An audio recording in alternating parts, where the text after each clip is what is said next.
Lekin bizni kadrlarimizni bilimi shu dunyodagi eng yetakchi klinikalardan kam emas. Tibbiyot xodimlariga 10 yil beringlar, biz bu masalani hal qilamiz xudo xolasa. Men hozir ranchni binosiga kirdim, auditoriyaga kirdim. Va prosta ko'zimga yosh keldi-da. Sharoit juda ajoyib. Juda ajoyib. Endi bir ikkita ruscha so'zlar bor, ruscha so'zda ishlatish mumkin emas. Bir yaxshi gap bor, hurmatli domlamiz aytardilar. Yomon talaba bo'lmaydi, yomon domla bo'ladi deb aytardilar-da. Shuning uchun biz talabalarni jazolamaymiz umuman. Lekin o'ylaymanki, kelajak xususiy universitetlarniki. Lekin u bizdan 54 million so'mlik bilim oladi. Shuning uchun bizda javobgarlik xususiy universitetlarda javobgarlik 5 barobar yuqori bo'ladi. Buni ham yozib qo'yaman. Ha, yozib qo'yasiz. Mana ustozingiz sotmadi sizlarni. Qaralar. Hammasi. Shunda bechora dadasi ertalabgacha yig'lab chiqdi.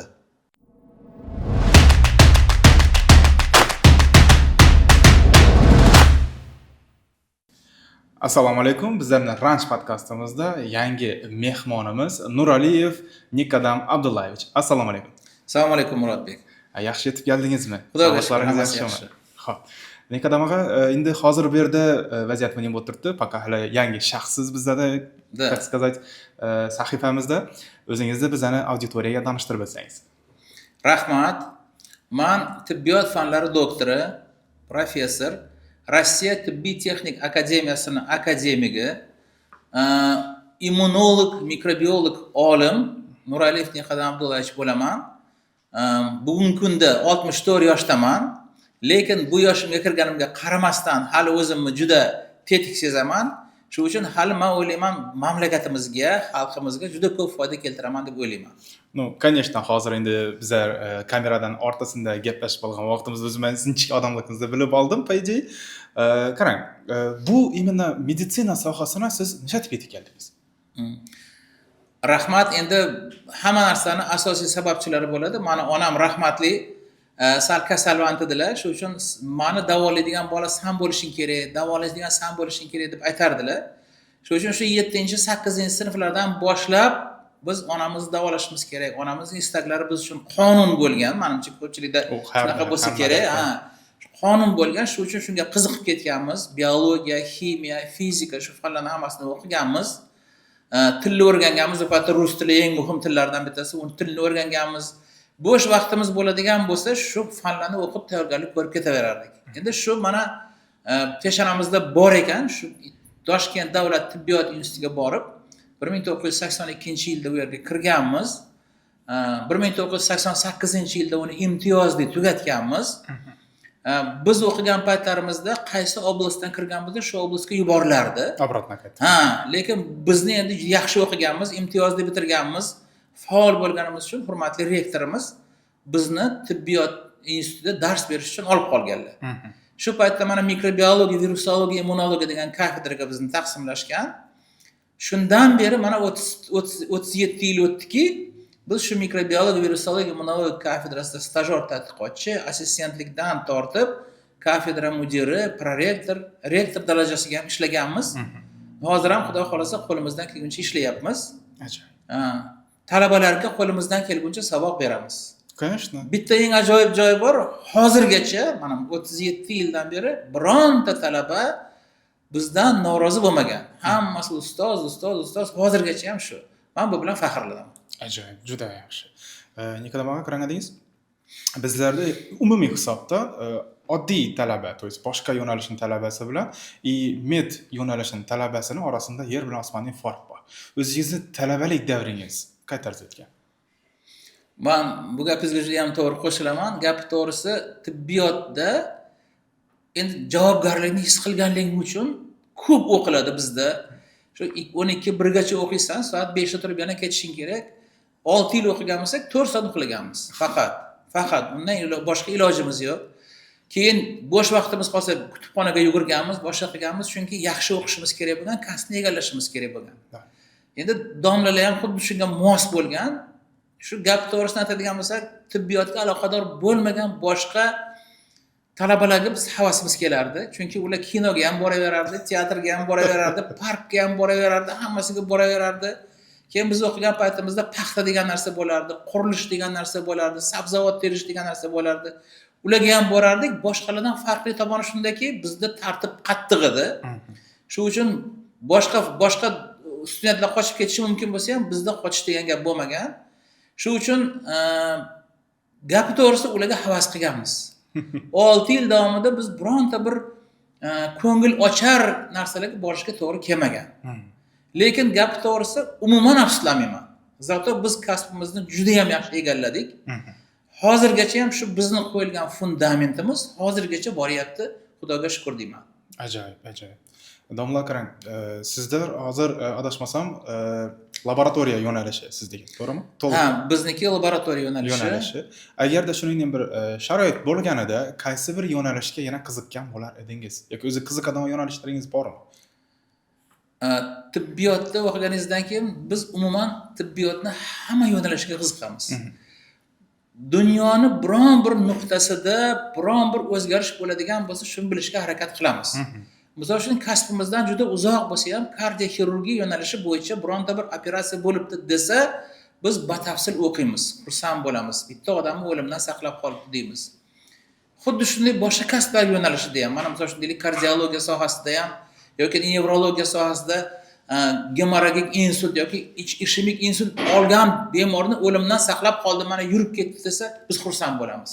Chunki biz haqiqatan tibbiyotni fidoyi odamlardan bitamiz. Endi o'zim tanlaganim laboratoriya diagnostikasi bo'lganligi uchun bizni asosiy vazifamiz klinisist deymiz, davolovchi shifokorlarga diagnoz qo'yishni yaxshilash. Biz qanchalik yaxshi diagnoz qo'ysak, shifokor shunchalik yaxshi davolaydi. Biz ikkalamizni birga qilgan ishimizdan bemor sog'ayib ketaveradi. Shuning uchun bemorni har bitta aytgan rahmati nafaqat davolovchi shifokorga, bizga ham to'g'ri keladi. Endi yaqinda bo'lib o'tgan hodisalar desak bo'ladi. Bu dunyo bo'yicha salbiy ta'sir ko'rsatdi. Koronavirus vaqtida. Shu vaqtda vaziyat bo'ldi. O'zi umuman olganda koronavirus infeksiyasi bo'ladi yoki COVID-19 deymiz biz uni nomini. Shu pandemiyasi bizga kelishi ehtimoli yuqori edi. Chunki oxirgi pandemiyalardan keyin anchagina vaqt o'tib ketdi.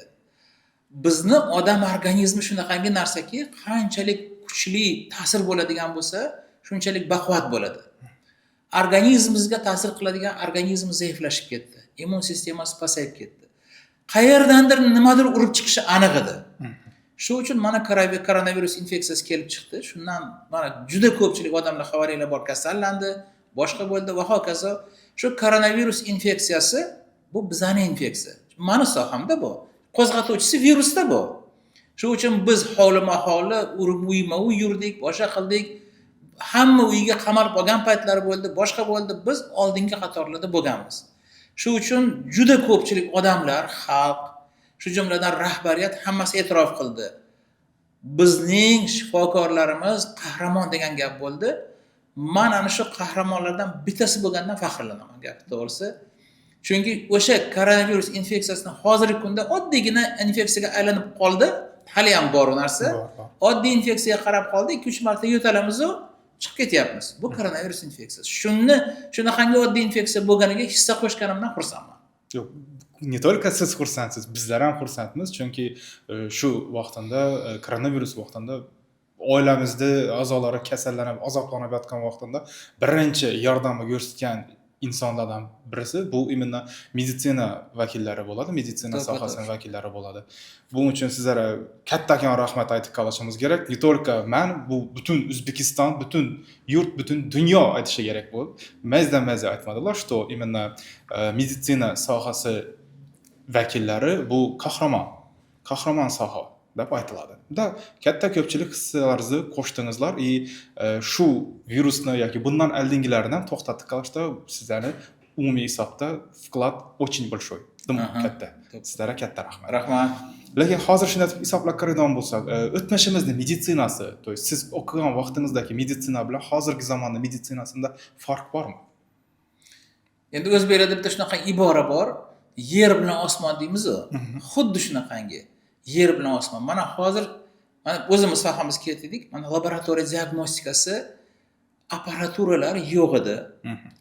Hamma narsani qo'lda qilardik-da endi. Probirkadan probirkaga solardik, boshqa qilardik. O'zimizni ham qanoatlanmasdik-ku, lekin baribir diagnozni tasdiqlab berishimiz kerak edi. Eng bizni qoniqtirmagan joyi shu davolovchi shifokorning yonida bo'ynimiz xamadida endi. Chunki aniqlay olmadik derdi. Shu infeksiya bilan shifokorni birma-bir qoldirardik. Davolash qiynalib qolardi, yordam berishimiz qiyin edi. Bugungi kunda hamma apparaturalar muhayyo, hamma laboratoriya diagnostika usullari muhayyo. Buni qilgan o'zimiz. O'zimiz metodikalarni ishlab chiqdik, ularni muvofiqlashtirdik, optimallashtirdik, unifikatsiya qildik, harakat qildik bitta emas, butun dunyo olimlari biz hozirgi paytda, mana bugungi kunda yana bitta narsa aytib o'tishim kerak. Shu bizani mamlakatimiz rahbariyatiga rahmat deyish kerak. Shu og'zimizdan chiqqan gap yerga tushmasdan olib berilyapti. Bu qimmat ekan, bu senga buni nima kerak ekan degan gaplar bo'layotgani yo'q. Kerakmi deb so'raladi. Kerak deymiz, olinyapti. Shuning uchun biz hozirgi kunda O'zbekistonning laboratoriya diagnostikasi, shu mikrobiologik laboratoriya diagnostika bo'lsin, biokimiya, virolaboratoriya boshqa biz hozir dunyo urovendamiz. Albatta, endi ba'zi bir apparaturalar jihatidan balki unchalik kuchli emasdirmiz-u, lekin bizning kadrlarimizning bilimi shu dunyodagi eng yetakchi klinikalardan kam emas. Shuning uchun endi hozirgi oldinroq aytgandim sizga, biz boshimiz xam edi, endi hozir biz boshimiz baland davolovchi shifokorning yonida, chunki biz 99.9% holatda ularni qo'ygan tashxislarini tasdiqlab beramiz. Biz ularning eng yaqin yordamchisi. Shu uchun shifokorlar bemalol qo'rqmasdan davolayveradi. E'tibor bergan bo'lsangiz, keyingi paytda turli kasalliklardan o'lim keskin kamayib ketdi. Kamaydi. Ana shunga ham biz hissa qo'shayotganimizdan xursandmiz. Конечно. Bu imенно laboratoriya sohasi bu juda ham kerakli bo'ladi. Aytib o'tganingizdek, shunda biz davolovchi shifokorimiz ham konkretni o'zini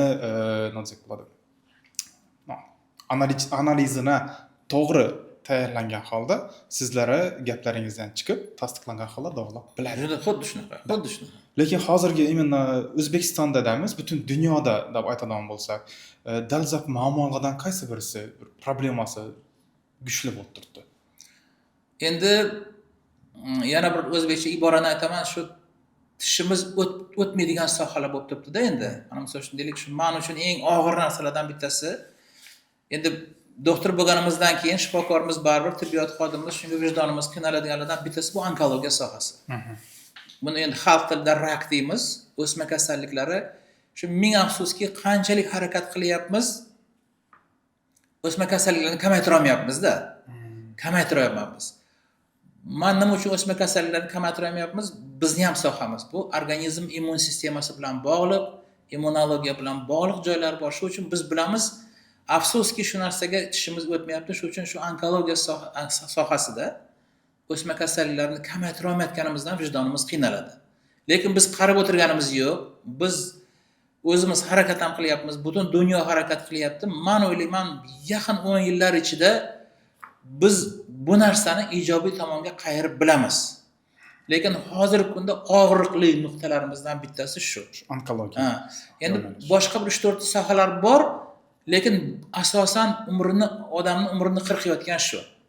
Odamni shu dilingni xira qiladigan narsa yosh ayollar, yosh erkaklar dunyodan o'tib ketayotgani yomon bo'ladi. Misol uchun deylik, erkak kishi dunyodan o'tyapti, 50 yoshda bola chaqasi qolib ketyapti-da.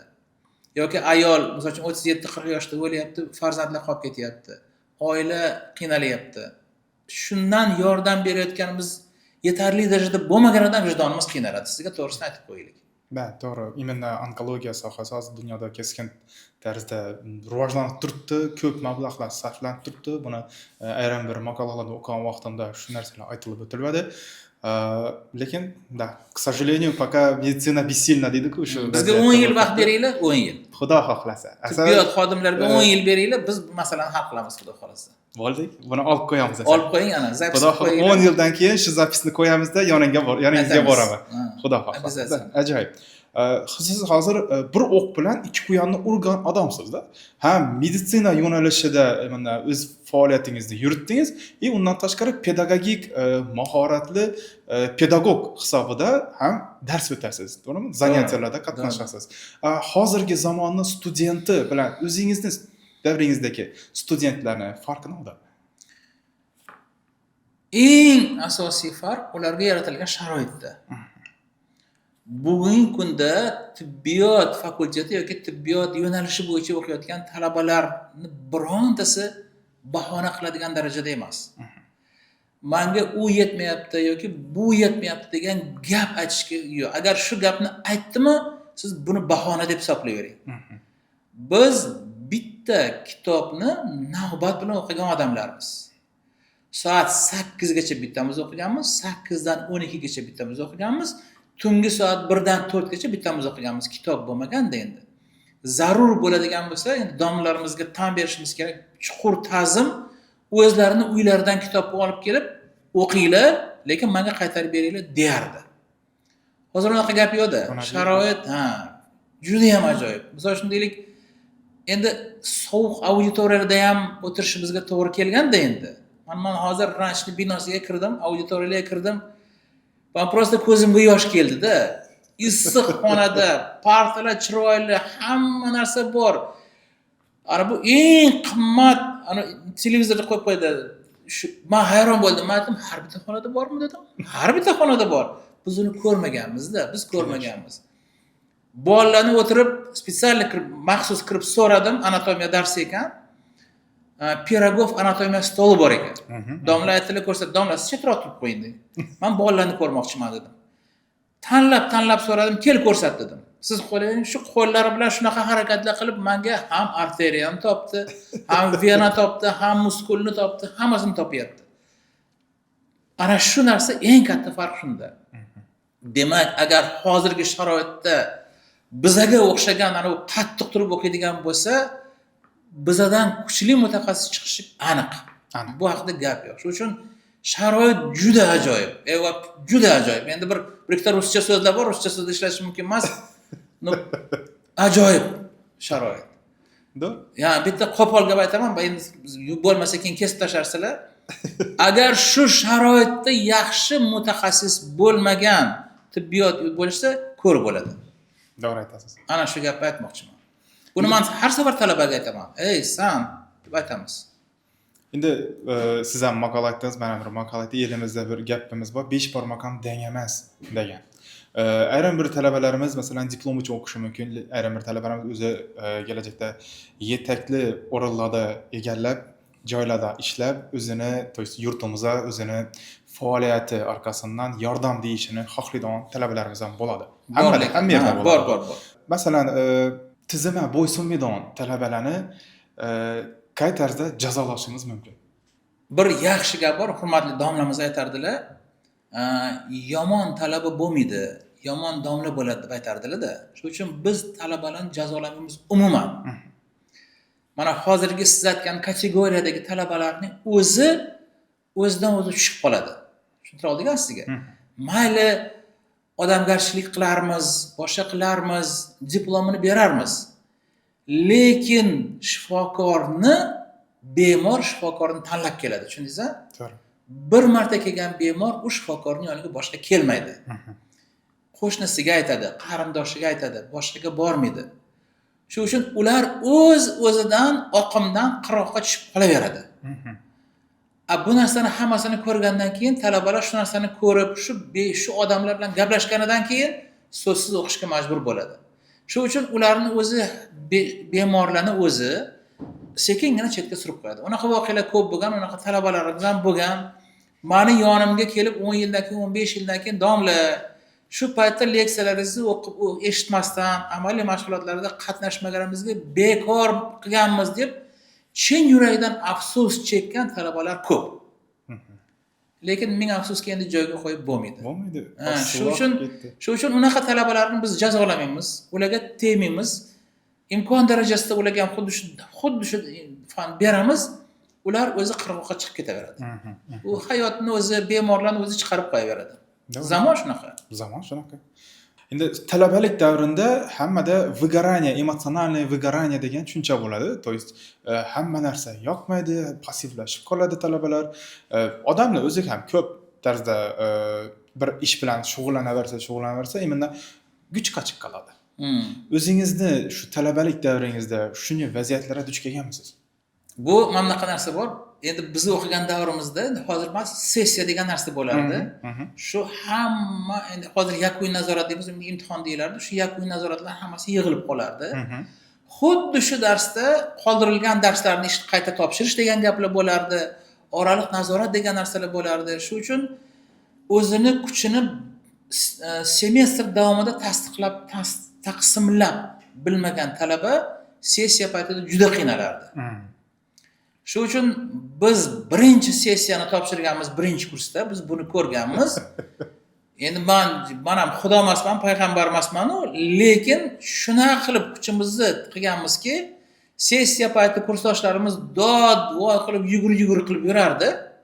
Menda hamma narsa topshirilgan bo'lardi. Hamma narsa topshirilgan, shu yakuniy nazoratga kirib, tayyorlanmasdan biletni olib tayyorlab ketganman. Meni kursdoshlar bilan so'rasanglar bo'ladi, hozirgacha aytishadi uni.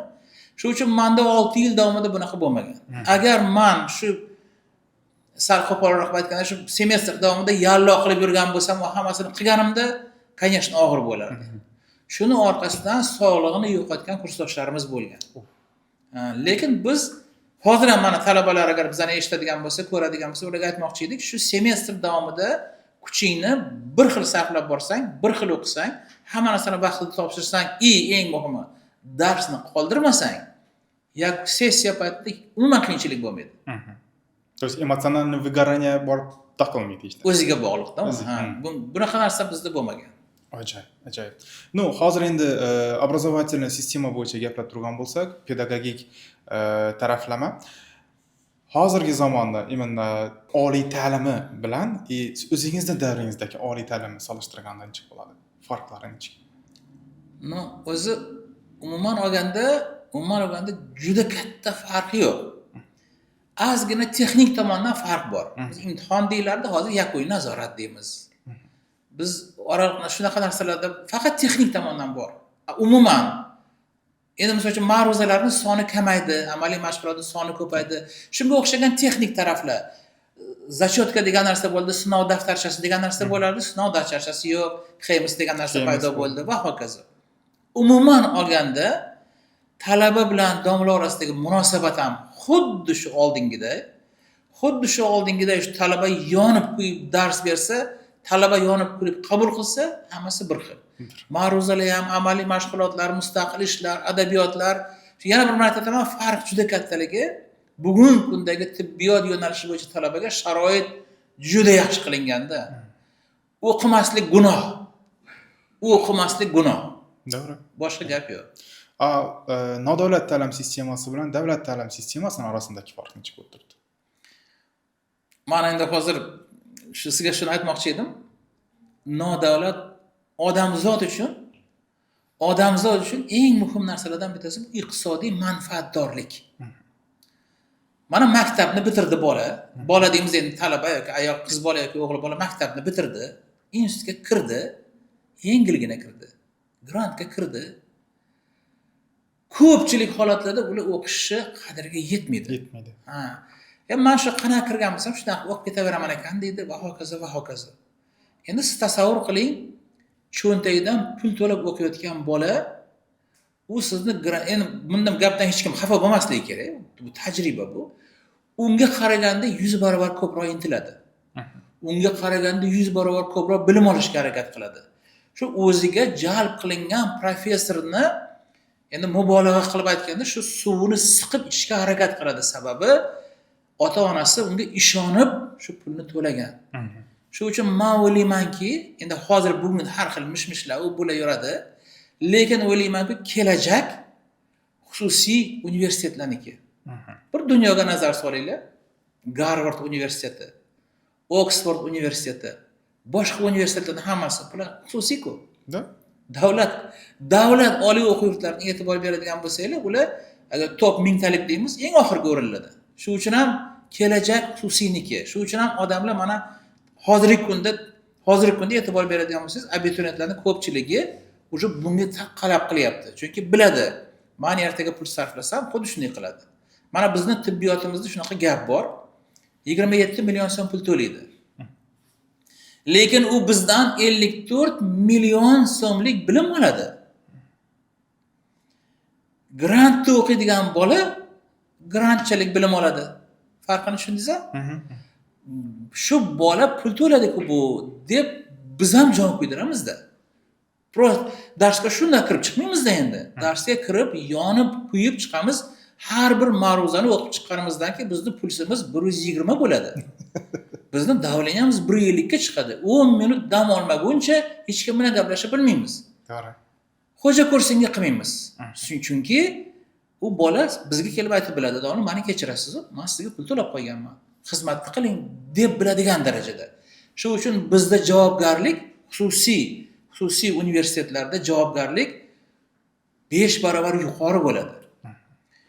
Xususiy universitetga dars berish uchun hamma ham kelib bilmaydi, qo'rqadi-da endi u.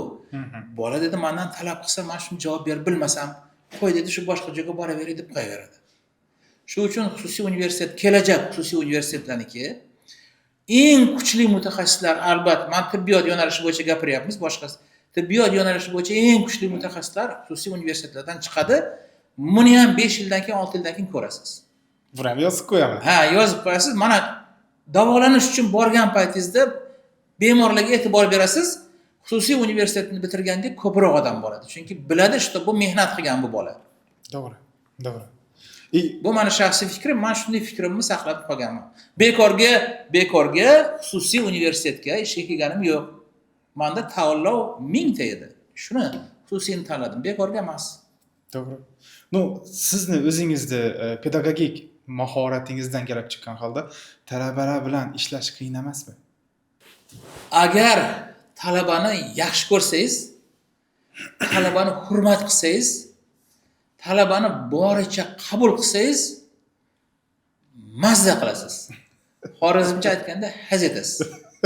Men har bitta ma'ruzani o'qiganimdan keyin shunaqa qoniqish hosil qilaman. Men o'ylayman, har bitta ma'ruzamdan keyin, o'sha talabalarga o'qigan ma'ruzamdan keyin meni umrimga yo bir kun yo 2 kun qo'shilib boryapti. Endi balki shunaqa pedagog bo'lganimiz uchun shunaqa bo'lgandir. Agar men o'qiyotgan paytimda talabalarga qarab turamiz, talabalarni ko'zidagi nur ma'ruzamni oxirigacha so'nmasa, men o'zim baxtiyor deb hisoblayman. Ajoyib. Shu uchun talabalar bilan ishlash yaxshi. Yana bir marta shuni takrorlayman, yomon talaba bo'lmaydi. Yomon pedagog bo'ladi. Buni hisobga olish kerak.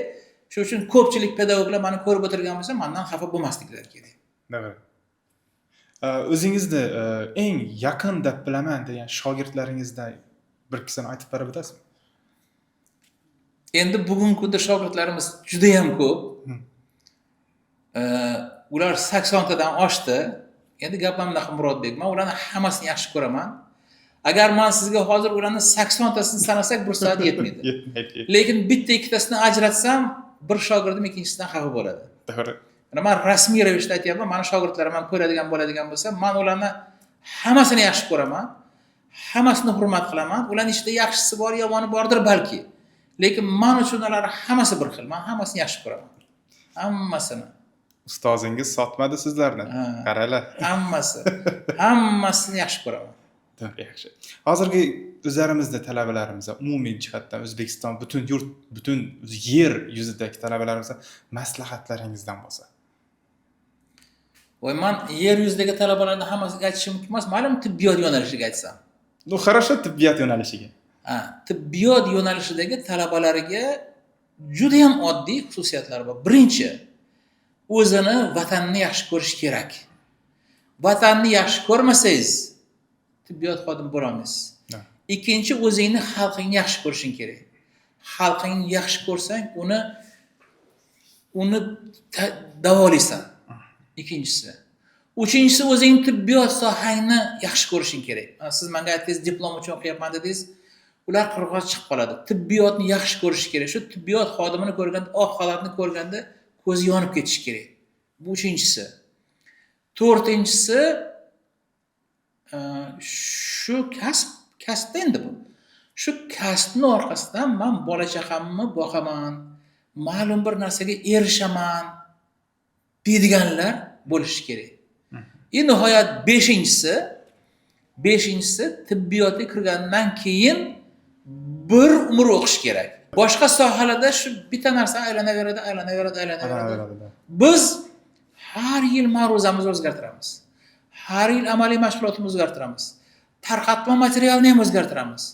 Vaziyatli masalalarimiz bor, amaliy o'yinlar, uni ham o'zgartiramiz. O'zgartirmasning iloji yo'q, chunki tibbiyot rivojlanib yotibdi, kuchayib yotibdi.